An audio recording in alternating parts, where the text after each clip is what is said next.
You are listening to the Horse Radio Network, part of the Equine Network family. This is episode 131 of Retired Racehorse Radio on the Horse Radio Network, part of Equine Network. Brought to you by Kentucky Performance Products, Cashel Company, Savvy Feeders, and My New Horse. Retired Racehorse Radio is your guide to the adoption, care, and training of the retired racehorse. Brought to you in cooperation with the Retired Racehorse Project and New Vocation's Racehorse Adoption Program. On today's show, we're joined by RRP Executive Director Kirsten Green and Mareworthy Charities founder Kyle Rothfus to learn about their upcoming Thoroughbred Broodmare Transition Symposium. We get a Making the Makeover update from competitors Chris Bennings and Dana Johnson. We then chat with New Vocation's own Winnie Morgan Nemeth and introduce you to our adoptable horse of the week. Stay tuned.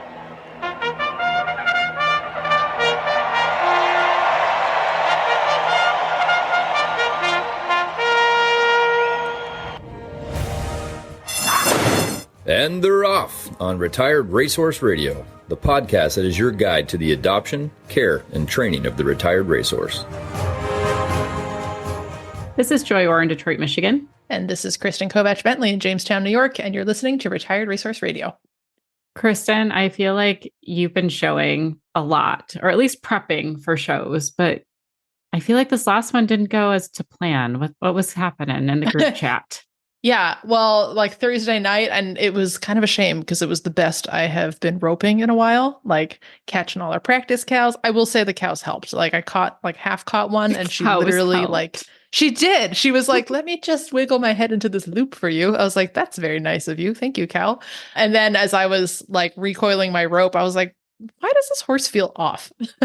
And then jogged Jobber. This is like Thursday night. We leave for shows on Friday and start showing Friday night. Then sure enough, he's fairly lame. And I was like, what the heck? Like he started the ride sound. We trotted all over the pasture. He was fine. And then like suddenly was not fine, which to me is like, that's a pretty classic, like abscess kind of like comes on as the foot is moving and the infection pocket kind of shifts around and then it finds a sensitive spot and then the horse is lame. So I was like, okay, well, and he was acting like a little footy, like the little footy was out in front of him and he was like, my footy. And Jobber is like, he's very fierce, but he's also like a giant baby if anything is wrong. So I was like, okay, like your foot's not broken because you would have fallen over. Honestly, like, though, you have Kristen, an abscess. that's great. I would rather have like, that than that's my exactly what I stoic want. horse who's like, don't look at me, I'm fine. And she's like doing everything she can to not muster that she's in some sort of pain. I'm like, right. Like that's what I worry about with Wes. Like Wes's leg could fall off and he'd be like, whatever, I'm fine. You know? So like at least Jobber, you're like, okay, it's an abscess. And he's like, my foot. So we patched that up, turned him out because I believe in turning them out with abscesses, even though if they're a little gimpy, because I do think the constant pressure of them walking helps to move it to the point where it blows out. Yeah. So I was like, all right, well, we'll just see, like magically, maybe he'll blow it overnight. He'll be sound tomorrow. I doubt it, but whatever. So we get to the barn with the loaded trailer, like ready to finish packing at the barn and get going. And I jogged Jobber up and I was like, yeah, no, this is not happening. So, and Eric's like, well, now what? And we only have 3 horses. So I was like, okay, the Jobber is not a good candidate to stay home alone. Wes will tolerate it. So I don't feel too bad. Like Wes will go assimilate with the cattle. And he's like, I'm cow. I'm fine. So we don't, he just blends in with the cows. Wes is a trooper. He's a good boy. He visually blends in too. So like our brother-in-law can never find him. He's like, oh my God, I don't know where Wes is. I was like, he's fine. He's out there. Anyway. So I was like, okay, I don't want to bring Wes and leave Jobber home alone, especially if Jobber is like a little bit laid up because he'll kill himself somehow, like go through a fence or like run himself into exhaustion. So I was like, okay, well, this has secretly been the thing I've wanted to do for a long time, which is just be the coach at a show. So we just took Shorty. It is nice sometimes, right? It was amazing. Like I had FOMO. Like I would have rather taken my horse and shown and had a good time. And, like just because I don't know how many shows Jobber has left in him, so it seems a shame to lose an opportunity because I do enjoy it and he enjoys it. Like he likes to compete. I think he likes to chase cows anyway, but I had a really nice time. I got to watch Eric. I coached Eric. I did a little day drinking. Not really, actually. I don't think we brought Well, any and alcohol Shorty to the did really show. well by himself, Shorty right? did fabulous. Shorty, it was his first show in the Basel. Go back. I don't remember which episode we did, but we did do a heavy duty episode on the Basel Hackamore with Jody Bush. So if you're like, the what? Go back and listen to our Basel episode. Mm-hmm. Shorty loves the Basel. He's really happy without a bit in his mouth. And it's really making Aw. Eric ride from his seat in his leg, which is obviously always the goal. Got some really nice comments from the judge when they ran into each other outside of the ring between classes. Like That's she went out of her awesome. way to tell him, like, you're doing awesome. Like your horse looks great. And Shorty like stands out like a sore thumb. Like he's very tall. He's very lanky. He doesn't look like the cow horses. So, Mhm. it's when you are something other, you have to be really good. Otherwise, the reason that you're the other becomes the reason you're not good. Does that make sense? Like, you bring a thoroughbred to the cow horse show, and if your thoroughbred isn't very good, it's because he's a thoroughbred, not because he's a green horse or, Mhm. So I'm always flattered when our thoroughbreds get compliments like that because they are such a minority at these cow horse shows. So that was very cool. We had a good time. And yeah, I just got to hang out and like actually talk with horse show friends that we hadn't seen. Like it was a really nice weekend. So, but Jobber is sound and I'm very happy to have him back. So I love that. yeah. But it was interesting. It made me like, I had a lot of time to sit and think, and like I'd let Eric kind of like choose his own warm-up schedule. And like Mhm. in actually listening to Eric, which obviously I should have been doing all along, he's like, I don't think we need a lot of warm-up because like at home, like we'll just ride out to the pasture and go right to work. So why would I lope him for 20 minutes here? And I was like, oh my God. Like, this man's a genius. Why haven't I been listening to him? And it's very similar to that conversation we had with Chris last time, right? Or a couple episodes ago about like how long to be training versus, making your horse super fit. And I was like, oh my God. So I think we're going to approach the next show in a very different way in terms of warm up and schooling. But yeah, and we'll get into it with Chris a little bit later because he's one of our Making the Makeover trainers for this episode. And just kind of dig into that topic a little bit more because I enjoyed it. You enjoyed it. Our listeners enjoyed it. So it's like, just, we're getting into the good stuff. So Awesome. Well, I love it. How about sounds you? like it was a good learning weekend at the end of the day, regardless. It was. I got a lot out of it despite not having a horse there, which is, always the dream. Yeah. Right? Things have been good. I've just been bringing Astrid back in and she's doing great with it. She definitely has her moments. So I did pick up on some of Chris's tips of maybe like the 10 to 15 minute ride. Like that's where we need to be. And she lets me know when she's done. And she's really funny about it. She will actually like scratch her head. Like she will drop her head and like use her foot to scratch it. Like the brain has stopped. And I'm like, okay. And then My when brain we're done, itches. yeah. And at first I'm like, oh, it's fly season. It's not a big deal. And then I get down and she'll like press her head into me like, it hurts, Mom. My brain hurts. Oh, funny.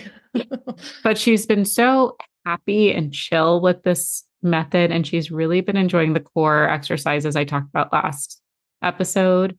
I think it's been helping her body feel really good and making work seem enjoyable for her. So yeah, it turns out my horse is like a Pilates girl deep down. Who would have guessed? But I'm also, the short rides are fine, but sometimes I get nervous about, what about my own skills? Because I feel like I'm getting a chance to retrain her in a way that I wanted to, but I also don't feel like I'm necessarily learning new things at the same time. So I've been riding my friend's horse for her. It's a warm blood mare, which is very different for me.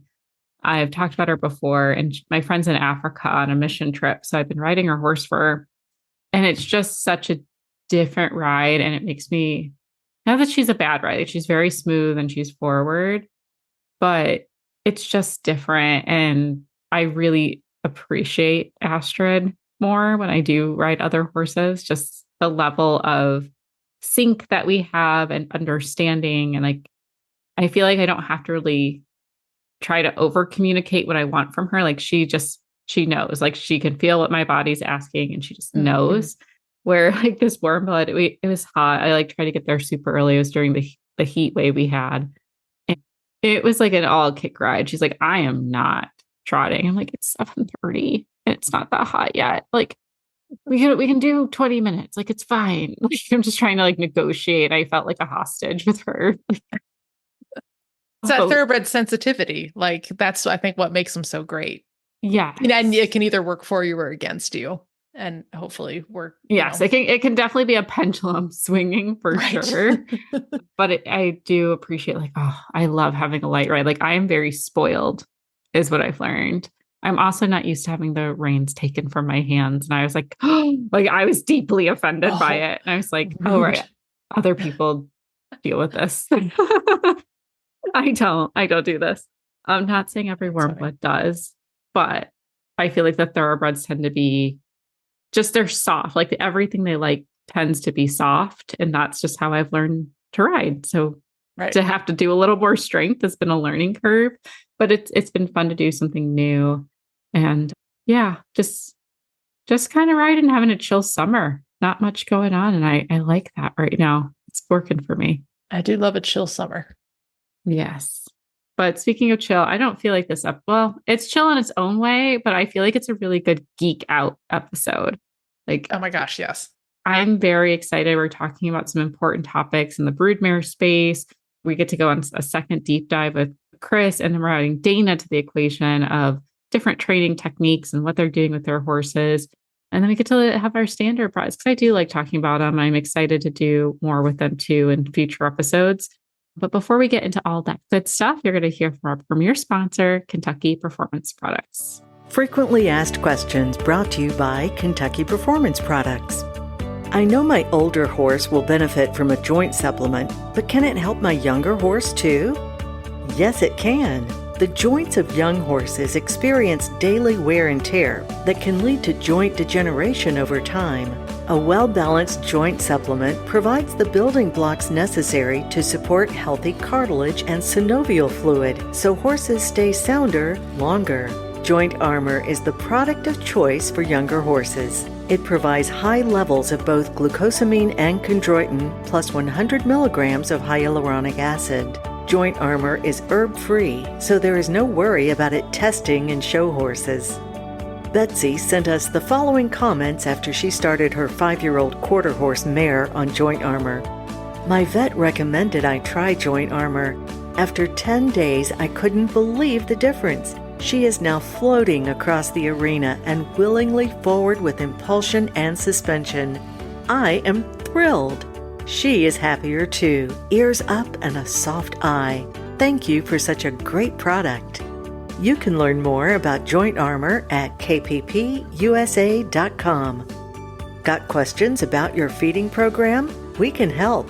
Email Karen at questions@kppusa.com or call us at 859-873-2974.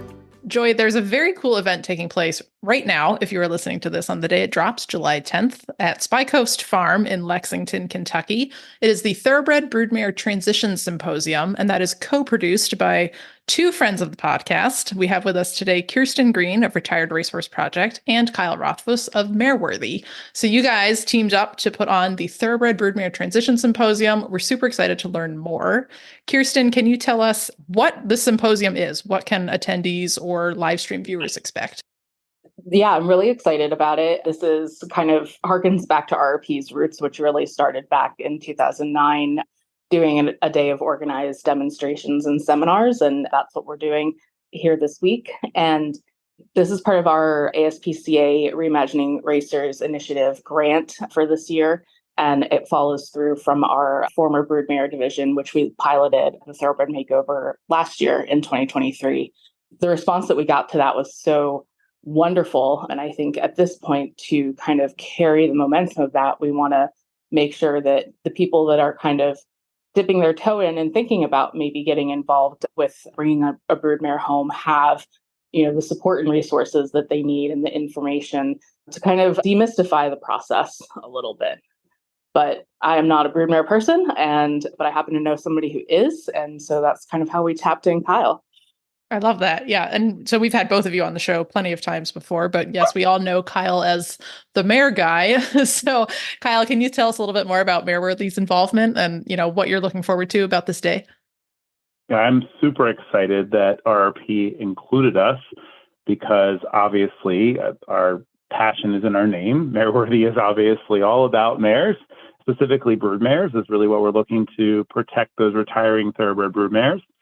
So being involved for us means that we get to help people understand how much value these horses have. That people don't seem to understand that.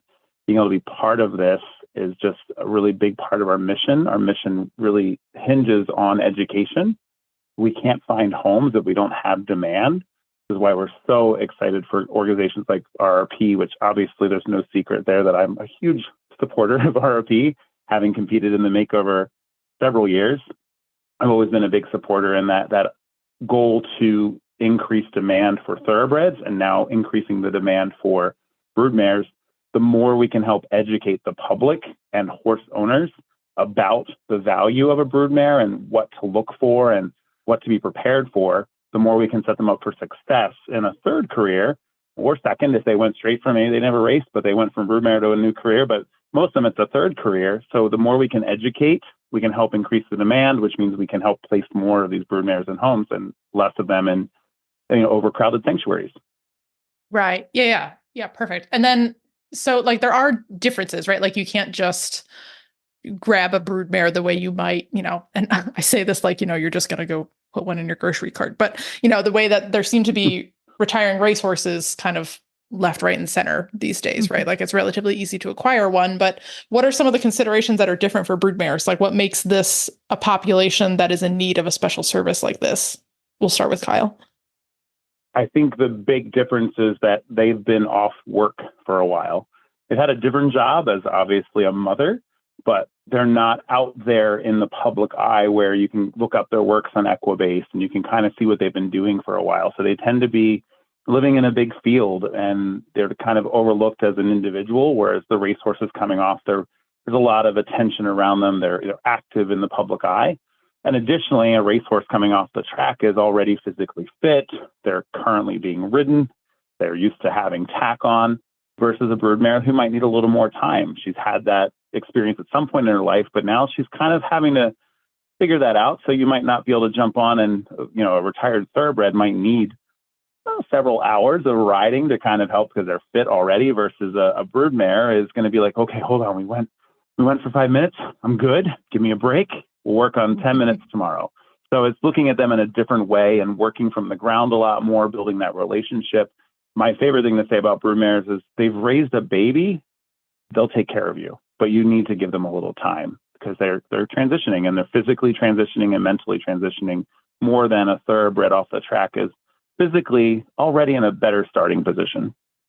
Yeah, no, that makes sense. Yeah. And, I have not had a baby myself, but I have friends who have. And I know that, as a person, they're like, oh yeah, you can't just jump right into the same stuff you could have done pre-baby. So that makes sense that, as we learn more, we can do better. So similar question, Kirsten, like what did we learn from the broodmare division last fall, that's sort of helping to guide us in the program choices for the symposium?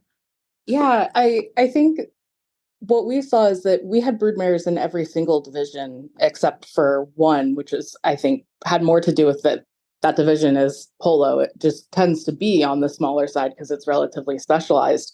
So we saw them in the barrel racing and we saw them in the jumping divisions. Most of them were still fairly young. They might be approaching 10 or something like that. And maybe they've had one or two. And then there's a reproductive reason why they're getting culled from a breeding program or, there's just not a lot of commercial viability or something like that. So in most cases, we're dealing with broodmares that are still plenty young. And we did have a broodmare in the dressage division that was 20 last year. So I think it's still, what I'm really learning throughout all this is it's still quite a transition. The transition between being a racehorse and a riding horse is a bit more direct. I think for broodmares that have, particularly those that have been in breeding programs for many, many breeding seasons, it's going to be a more disruptive process for them, just in terms of how they live their day, their day to day and how they're handled and what their routine and their nutrition and stuff looks like. And then in particular, if they've had quite a few foals, the kind of physical conformational changes that they're going to experience as well. So that really informed kind of the approach that we took. We were careful not to call this a master class because it's not going to be very riding intensive. It's going to have a lot more to do with reconditioning and making plans that are appropriate for kind of meeting these mares where they're at and coming up with reconditioning and nutrition, supportive therapies, and that sort of thing that are going to make the transition more comfortable for the mare. So I'm really excited. Kyle was so helpful in putting together a very good program. We're hitting on nutrition. We have a reproductive vet, Dr. Karen Wolfsdorf, coming in, who's going to talk about procedures and events that might have happened in a broodmare's life and what that might mean, if anything at all, for her life going into a riding home. We're also going to do some conformation evaluation and conditioning evaluation. And I think one of the things that I'm also really excited about is we're going to do a session with Hillary Ramspacker, who is at Burleson Farm, and she's a sales coordinator and equine administrator. So she's going to help us with tips and trips for keeping track of offspring, how to shop for broodmares at a sale, because that's a really good place to look. And broodmares that might not meet their reserve and are ready to move on to another home. And also touching on some tips for marketing them as well. If you're in an aftercare program and you are potentially bringing broodmares into your program, some of the considerations that you can make to market them appropriately in terms of timing and how to pick good homes for them and everything too. So I think it's really going to hit a lot of marks for people that are find themselves in a position of helping these broodmares in that transition phase. Yeah, that's like super comprehensive, like stuff I wouldn't have thought about, right? Like that's, that's a typical RRP program, man. You do it all. I love it. I think it's really interesting. And I think it's so needed because, Kristen, you really brought a good thing to the surface of they've had babies and there's different things to consider probably with rehabbing them and retraining them than we would any other horse coming off the track. There's just things their body has gone through that your average racehorse hasn't. So for Kyle, I have a question of if someone was interested, I know there's going to be a very comprehensive symposium, but if you could give your quick things to keep in mind, whether we have listeners who will be competing in the broodmare division this year or are thinking about doing it for next year, what would you say are the top 3 things they should keep in mind when they're going to be starting their broodmares?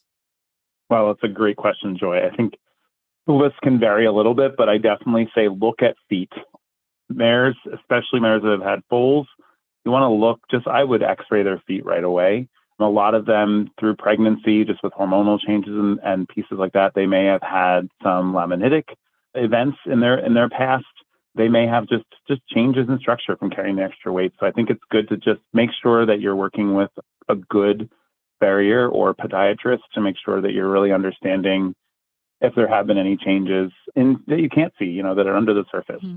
That's one, because that might also then, next piece is really diet and nutrition, which is why I'm so glad that we're having Catherine Whitehouse on the panel for the symposium, because it is really important to think about that transitioning nutrition plan.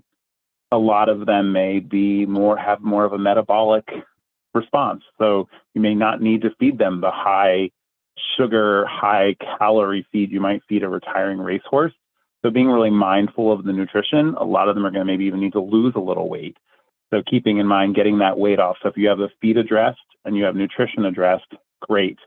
And then just really keeping in mind that even though that horse may have, had a saddle on and a bridle on, it might have been several years before. So when you do approach them with tack for the first time, consider it like it's the first time. Just assume that it is the first time for them.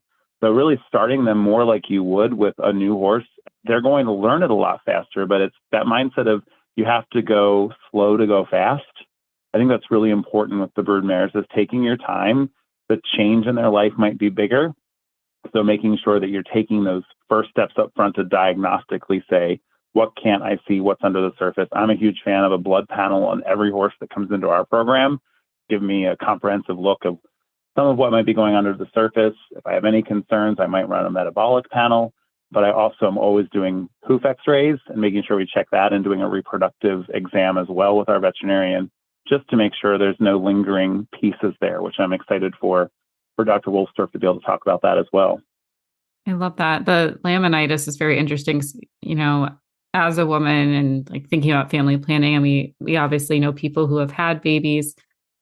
that is sometimes very real for people too. Just those hormonal changes and potential changes to your ability to process insulin and just things I didn't think about for horses, but it's good food for thought for sure. And then Kirsten, I have a question for you too, in regards to what's the biggest takeaway you're hoping a participant will have when they attend this? Like, what should they be walking away with? I think RRP has just really kind of focused so much on making sure that people feel empowered, and with whether it's a retiring racehorse or a thoroughbred broodmare, like we think that we have such a great aftercare network and community in this country, and the piece that makes that really all gel and be like very successful is the supportive piece to make sure that the people that take these horses into their lives have the support that they need to be successful. And I think that carries through here.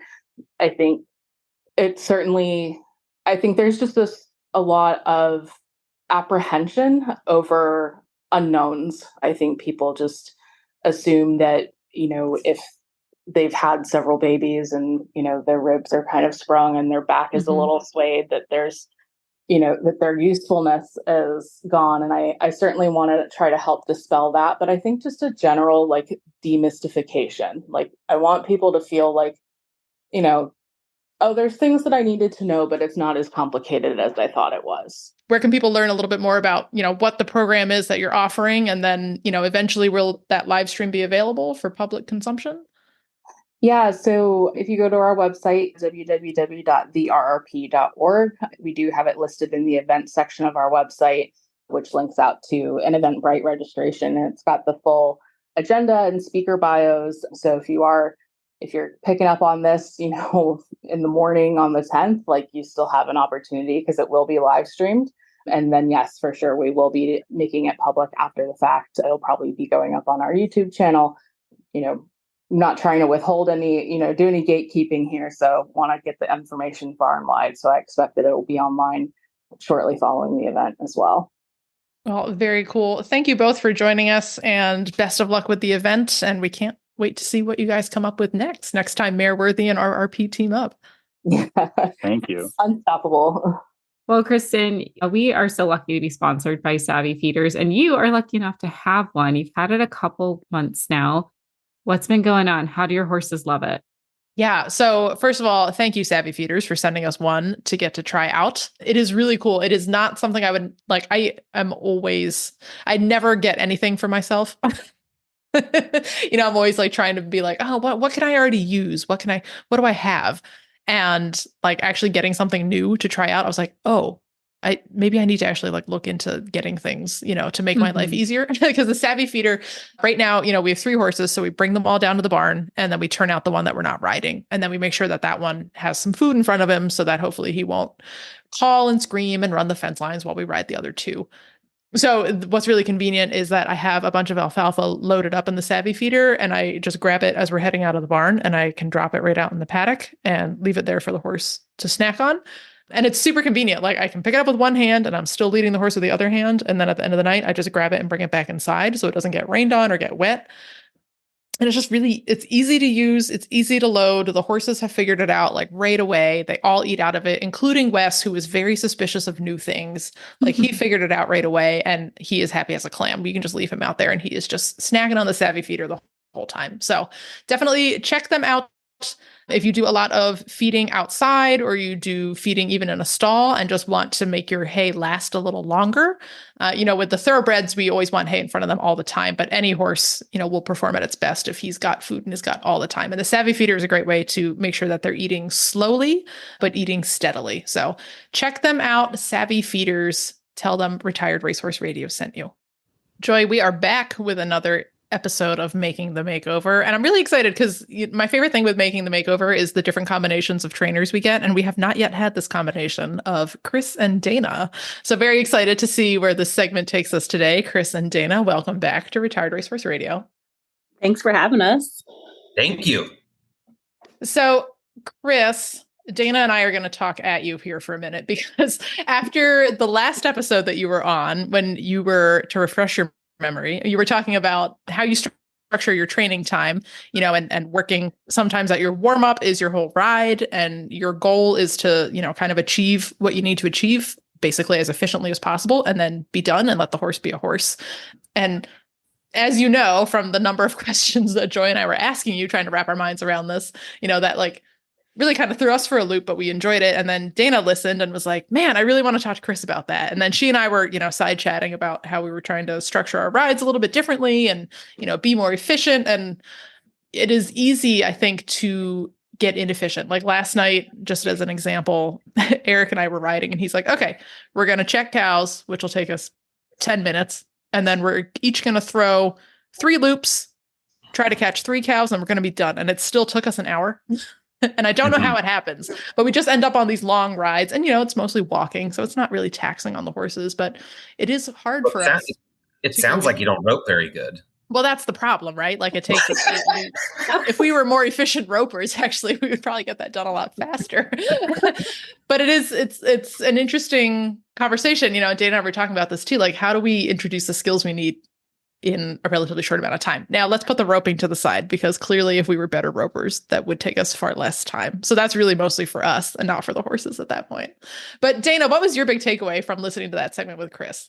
Like, you and I had a good time talking about it. So yeah, well, my mind was blown and I was like questioning everything I was like, I am like doing too much, overdoing it. Am I like overstimulating my horse? Like, I had lots of questions because we had been riding like 5-6 days a week and our rides were like 45 minutes to an hour long, and still like we felt like we were accomplishing things, but I was like, maybe this is too much. And yeah, I was just trying to figure out how to restructure and reframe the way I was approaching everything. I guess maybe a good question, Chris, is like, how do you know when it is too much? Yeah, like what's the, like, this is, yeah. So I kind of developed that training technique and that mindset when we lived in Florida, and it gets so hot and so humid that there were parts in the summer where we would hose the horse off, tack it up. And by the time the horse dried, it was time to go in, because then you run the risk of them shutting down and not sweating. So, you might have 10, 15 minutes. So I kind of developed the mindset that I have to go out there, I have to get it done, because it's physically not possible to continue. And if you don't get it done, you have to wait till the next day. And what I started to understand mostly with the thoroughbreds, because bless my warm bloods, like they just muddle through life. But with the thoroughbreds, they thrived on it, because in their mindset, it was, if I go out and I'm really good, I get to go back in. And they would come out and give me 10 or 15 minutes of 100%. And I'm like, this is everything I need to do. And it just happened in 5 minutes. So we're done. We go back in. And I started to see the mindset change on the horse as well. And there is a concept of fitness that you need to, for whatever your discipline is. But, I see a lot of people get their horses really fit, and then they get to the horse show and they can't get them tired, and they're bouncing off the walls and running sideways, and the inmates are in charge of the asylum. And they spend the whole weekend trying to get their horses quiet when they had actually had them too fit for the job that they did. Yeah, that like resonated with me so well, because it was so riding at home. So my guy, Buckeye, he is perfect, but we've been riding in an indoor arena in a controlled environment, not riding outside, because by the time everything dried up enough that we could ride outside, now it's super hot. So, when we started hauling to shows, which are outdoors and there's horses and all this extra stuff, at first I'd like, okay, well, maybe we can lunge him and chill him out a little bit. And that just amped him up more. And like, I was like, he's almost too athletic for what I need right now. Yeah. And I think that's the beauty of the thoroughbred. And I think that's sometimes where people get into trouble. I genuinely think you could lock a thoroughbred up on 6 months of stall rest and go straight to horse show. Like, they are just so athletic and so willing to please if they understand the job. And if you're not at a high level, like if you just want to go and have a good time, if you want to jump anything under 3 feet. I mean, if the horse just bends its legs, it doesn't have to leave the ground. So there's no more concussion than it laying down and getting back up. So I think sometimes we overdo the preparation, and then that causes frustration. Then we get fitness. We're like, gosh, we can't get this thing tired. And then they get frustrated and they get hotter, and then, no one's having any fun. Yeah. So I like to think fat people don't run far. I love that. So this last show we went to, we had our best rides yet. And we did no prep work. We literally were in the warm-up pen for maybe 5 minutes max. And it was just to like get his thinking cap on. And we had our best rides that we've had any of the shows. And that was after I like started rethinking all this stuff after your podcast. So thank you, because I think that's an example. Your training was on point. You overdid it going to a horse show trying to get prepared. And we just showed up and said, hey, we're going to have fun. You had such a great ride because your horse was like, I don't need all that warm up. I'm good. Let's go. Yeah. We did have a snafu so I had been taking him and so I don't know if you've listened to anything, but we're doing ranch work. So we've been going to a ranch series and we've been doing walk trot off property because he has a walk trot canter at home beautifully. And then we got out in the real world and he lost that and he went straight from trot to a gallop, and getting him to come back was a little rough. It took us a couple weeks and a couple shows to figure it out. So it was our first time showing at all 3 gates. And when, he still did amazing. He did get the wrong lead a couple times, but he broke it back down and picked it back up. And I was just over the moon happy with him. We had a little bit. You're actually more advanced than you thought. You weren't on the wrong lead. You were counter-cantering. Exactly. That's more of an upper Look level at that move. positivity, Chris. I love like that positive spin. I love it. We did have a quick moment though, where he bobbed, I weaved, and we had a Superman moment, but it was all good. We finished out the class and called it a win. I'm still trying to like wrap my mind around this, and I keep being like, okay, but like in my head. And then I kind of like solve for that missing piece on my own. So I'm like, okay, but like if we're moving cattle and then sorting cattle, and my horse only works for 10 minutes, he's going to want to quit, but he's not, because he enjoys working cattle. So he'll do that all day long. Like he doesn't care. And do take the days where, if you have the time and the weather's great, like go hang out, under a tree, go for a long ride. Because they also need that, because they can also get in that moment where they're like, I'm done and I'm going to panic. I need to go back to the barn. And they need to understand that, like, we're just going to chill, hang out. It's fine. We're taking a break and enjoying the break. Because, I mean, that's another thing that thoroughbreds really need to understand, that they're so used to from the track. They get a leg up, they go, they hit the track, they go, and then they come back and they're done. And then they're walking and they're, and then they go back in their stall and no one looks at them. So that little bit of hanging out, and I don't remember if we talked about that the last time, but that's a big thing that I try and help with my horses, that I did, especially with my stallion, just, in an uncomfortable situation, just hang out with me. Like we'll just hand walk and, don't rear up and hit me in the head.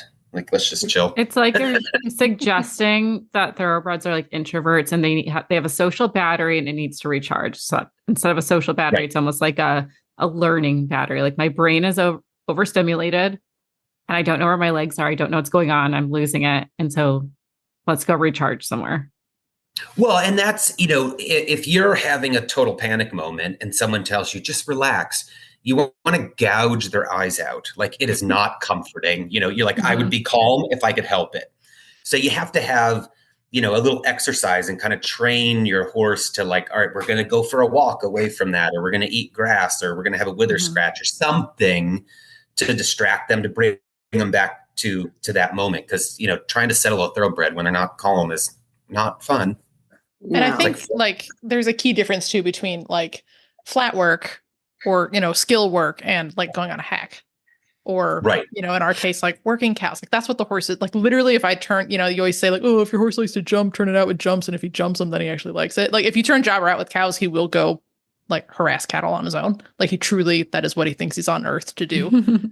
So like to him, that's not training time. He's like, yeah, haha, we get to go bite cows and be a jerk, So stuff like that, he enjoys. So I figure, okay, that's not the same as drilling flat work for an hour. That's something that we enjoy doing together. So, well, and I think when you take that mindset, like you said, like your idea of work for him, he considers playtime. So I think that's a big training mentality. If you can convince your horse, whatever you consider work, whether it's jumping or, doing cows or dressage, if you can convince them that that is fun and that's the game, then the other stuff is easy. And then you just have to watch that you don't drill the flat work. I mean, what kind of flat work do you need to work cows? Like, go work the cows, play those, working cow games out in the field. Like, you don't have to work on 20-meter circles and 10-meter circles and leg yielding, stuff that you actually need to do to work the cows, but make it a game and make it fun. So it's not drilling, it's preparation for the fun stuff that we get to go jump and we get to go work cows. And then I think you get a better result. It doesn't take so long. We're getting close to crunch time. We're in July at this point. Dana, what are you hoping for? What are you starting to prepare for this next month? Are you changing some tactics, or are you going to keep it the same? I think based on this last show, we're going to keep it with less is more. He has a good foundation. It's just getting his brain in that ready to work mode when we're off property. So we're just going to keep hauling and going to see all the different things and desensitize them to as much as possible. Chris, can you remind listeners where they can follow your journey? We have had requests. People would like to follow you. Please remind them. My wife's Facebook page, maybe. You guys know I don't post anything. I'm awful. It's fine. That means we have the exclusive. You had one post. Keep it locked in here on Retired Racehorse Radio. Yeah, you'll find more on Excel Equine's Instagram page because they post more about me than I do. Dana, where can people follow your journey to the makeover? Probably the best place would be on TikTok at Buckeye Birth. Love it. All right. Well, Chris and Dana, it was very fun having the two of you together. You guys carried the conversation for the first half in a solid manner, and we loved it. We were just listening and learning. So can't wait to have you both on. Best of luck in July, and we can't wait for the next update. Thank you. Cashel has been crafting top-notch products since 1986, designed to make your ride safer, more convenient, and downright enjoyable. From the Crusader Fly Mask, the ultimate fly mask, trusted by riders nationwide, to the blanket top performance felt pad with pressed felt with merino fleece. It's like a spa day for your horse's back. To the beautiful beaded halters, adjustable, durable, and gorgeous. Visit CashelCompany.com today and gear up for the ride of a lifetime. Cashel, where quality meets the saddle. For first-time horse owners and new riders, finding the information and support you need can be challenging. That's why Equine Network has partnered with Sentinel and Absorbine to bring you My New Horse. From important horsekeeping information and how-to videos to social media communities, exclusive experiences, and more, My New Horse is your one-stop shop for riders of all levels and disciplines looking for easy-to-understand horse care information and guidance. Start your horse ownership journey today. Visit mynewhorse.com. Joy, I'm very excited for our favorite part of the show. It is our New Vocations training tip segment and our adoptable horse of the week. And we have with us Winnie Morgan Nemeth from the Standardbred side of New Vocations. Winnie, welcome back. Hello, how are you guys? Oh, we are doing well. I have been watching our Standardbred, who we have a joke that at the apocalypse, it's going to be Wes and the cockroaches just ruling the earth, because he just, knock wood, of course, seems to be the sturdiest horse in the world. And that kind of brings us to our training question today. I want to know if Wes is sort of an anomaly or if all Standardbreds seem to age as well as he does. Because I know, as we've learned a lot about Standardbred, racing and training with you, we know that these horses put in a lot of miles and they have long careers and they race often. So I'm curious, what are some considerations as Standardbreds age? Is there anything in particular that we should be looking out for in terms of, physical health, maybe some arthritis? Sure. I was going to ask you real quick, how old is Wes? He is 20 years young. Years old. Okay. And you got him when he was a few years younger? Yeah, 17 or 18. Okay. So yeah, the best we can piece together, he raced for a few years. I know you very nicely looked that up for me once, and I have immediately forgotten, but he did race for several years. And then we think he likely had an Amish career as a buggy horse as well. So many miles on the roads. So I guess I'm going to give my 2 cents on this question from the racing side. So as I've talked a lot about, these horses can race through their 14th year. We typically at New Vocations will get 1 or 2 or 3 around the first or second week of January, horses that are mandatory retirement. So they turned 15 on January 1st. And then we have a Matron of Honor program, which is for older broodmares that are retiring. And those girls that we take in are, 22 years old, 23 years old. So it's a really great question on how to manage them as they get older. And as you mentioned, they are very sturdy, hardy horses, and a lot of them just get better with age. There's not really anything particular that I can say if they were retired sound from racing, then they had received a lot of really good care and conditioning at the track. They're used to, one, having a job and moving every day, but they do great just getting turned out and learning to relax, and just walking outside is huge. And that seems to help any of those joint issues, arthritis, maybe if they had a suspensory, really hock issues, anything. I feel like the turnout is huge for these guys just because they've done so much and they've always been moving just about 6 to 7 days a week. So that's the biggest thing. Obviously, every horse is different. So in terms of like changes they might have, arthritic changes, you're going to see there's some wonderful supplements on the market. Adequan is one of them that comes to mind that is really good and can help horses if you're seeing some type of lameness perhaps. But for the most part, they are very sturdy, strong horses. It's the reason why the Amish like them and that they pull the buggy for so long. They don't need to have front shoes on. Every horse, again, is different, but usually if they transition out of their shoes when they're retiring and their feet get sturdy, then you can just go without horseshoes, which is very nice. And typically the standard bred just continues to age very well and doesn't have, those types of issues that other riding horses, say quarter horse, might have as they age.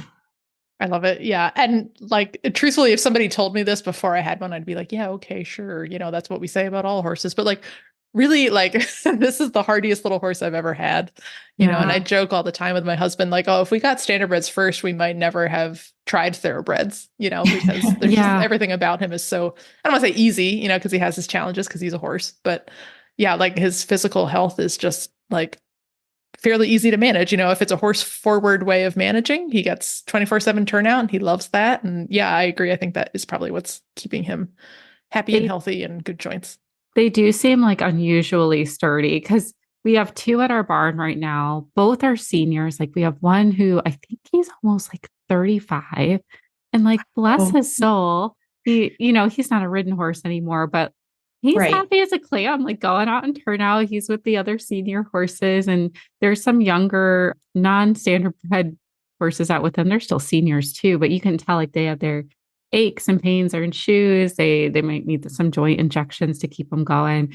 And there's just Beamer living his best life, eating his grass. He eats his oats and he's happy. He'll like trot himself in. Sometimes he'll canter from the backfield. I was like, how do you still have that in you, Sarah? Like not many horses make it that age. And then his best friend is another standard bred, and he is 27 and he goes out on trail rides 3 to 4 times a week. That's his job. And he's just putting away. And I'm just floored by it. And my mom has a senior one too, and he's thriving as well. Oh, I love it. They do. They age so well. And we've seen it with these retired broodmares. We just did 3 new videos today. So I was watching 3 of these mares, and they just, even 18 to 22 or their ages, just how much, one, they're loving the attention, and they're just going over obstacles at the walk. We're not asking them to trot. We're not asking to pace or canter, anything difficult, just walking on a trail, going over some things, and they absolutely love it. They love having a job. They love, being with a person and, seeing the sights. They're like, okay, let's go. You can't ask more for that than that. That's great. It really warms the heart. Like just to think like, I think about Wes, like he's on his 3rd career, if he was a racehorse, then an Amish horse, and then here, and he's just like, all right, this is the next chapter. Here we go. Hang on. He has a real zest for life. I love it. That's great. That's how they are. Yes. Yeah. It's nice to have that corroborated that obviously every horse is different. So I don't want to stand here and give everybody this testimonial of your standardbred will live forever because they are horses. But, if you want a horse for the long haul, definitely consider standardbred. And you have brought us a delightful one for our adoptable horse of the week, Winnie. Speaking of horses for the long haul, this is fun because we actually let my husband Eric picked our adoptable horse that we feature every Friday on our Facebook page, because sometimes the ones that we feature an episode back are already adopted by the time that the episode drops. So I was like, oh, I need a new horse. And Eric's like, I like this one. And he really liked this one. So yeah, tell us a little bit about Seaside Way. And if he's gone by the next episode, folks, I'm sorry, then Eric clearly adopted him. Yes. So Seaside Way is 2019 bay gelding. He's 15.2. He only raced 43 times, but he earned $184,000. His last race was January 10th, and he did strain a suspensory in that race, and he had plenty of time off and got cleared by the Racehorse vet to start his undersaddle career. And then we've also had our vet look at him when he came in, compared some x-rays, and ultrasounds look great. He looks like he's been very willing. He started to pace under saddle, but now he's trotting.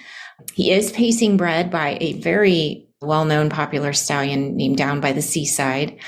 He would make a great trail horse. He is not spooky. He's very willing. He's a great size for most people, and obviously very, very young. He's coming from Burke Racing Stable, who is one of the top stables in the country. His donors send us very nice horses. So we've enjoyed getting to transition him. He's been just a lot of fun.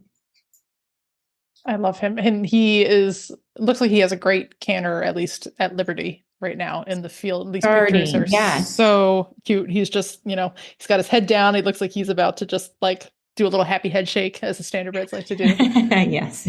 But yeah, he's got that good sturdy standardbred build. They just have such good bone. He's a perfect size for a little ranch horse, my friends. Mm-hmm. And yeah, we were watching his video, and it was very reminiscent of early days with Wes, because he did sort of that similar half a pace kind of shuffle when he was first getting started. And that was literally for 2 rides. And then he was like, oh, I trot now. They learn so fast and they get so balanced so fast. So I was like, oh my God. It's really fun to look back in time, looking at this horse and thinking of when we first started Wes, who was like, all right, and just figured it all out. So yeah, this is a cool looking dude. I like how you said only raced 43 times. In the thoroughbred side, that is a long career. Yes. It is so funny how opposite they are. Yeah, that is nothing. But he earned $184,000. So he must have won some sire stakes, I'm assuming, in Ohio as a 2 and 3-year-old, because that's a lot of money in 43 starts. And he was with a top stable in the country. So I'm not surprised, but he's a classy horse. He's a horse that, when he was a yearling, these people did raise him, so they didn't sell him, but he would have gone for a lot of money. Yes. And right now we are having a half off sale. So they've been flying out the door. Yes. And so we always record a little bit earlier for any new listeners. And this special goes until July 15th. So meaning this comes out July 10th. You will have 5 days to get your adoption applications in and approved. So do it as soon as possible. Follow our socials so you can always be caught up to speed with all of the social media, and also follow New Vocations, because they're going to be posting their specials there too if this is of interest to you. So it's better to get your application in, and then you wait for that perfect horse like Seaside Way. 50% off, people. You cannot find a deal like that anywhere. So no, super athletic horse for $750. It's like he's free. Basically free. Well, thanks very much, Winnie. We will see you again next time. I don't think we'll see Seaside Way for very long. He's going to be adopted by then. Yes, he will. Thank you. You can find our show notes and links to today's guests on the website at horseradionetwork.com. Like us on Facebook and Instagram. Just search for Retired Racehorse Radio. Follow us on Twitter at Horse Radio. You can find me on Instagram at The Horseback Writer and on Facebook at Jobber Bill, Racehorse to Ranch Horse. My email is Kristen@horseradionetwork.com. You can find me on Instagram at Misfit Mare, and my email is joy@horseradionetwork.com. Thank you so much to our sponsors, Kentucky Performance Products, Cashel Company, Savvy Feeders, and My New Horse, and to our partners, New Vocations Racehorse Adoption Program and the Retired Racehorse Project. And don't forget to check out all the other shows on the Horse Radio Network or the Equine Network at firstradionetwork.com. Remember to set your goals high and love to learn from every ride. And cow side leg. Bye, guys.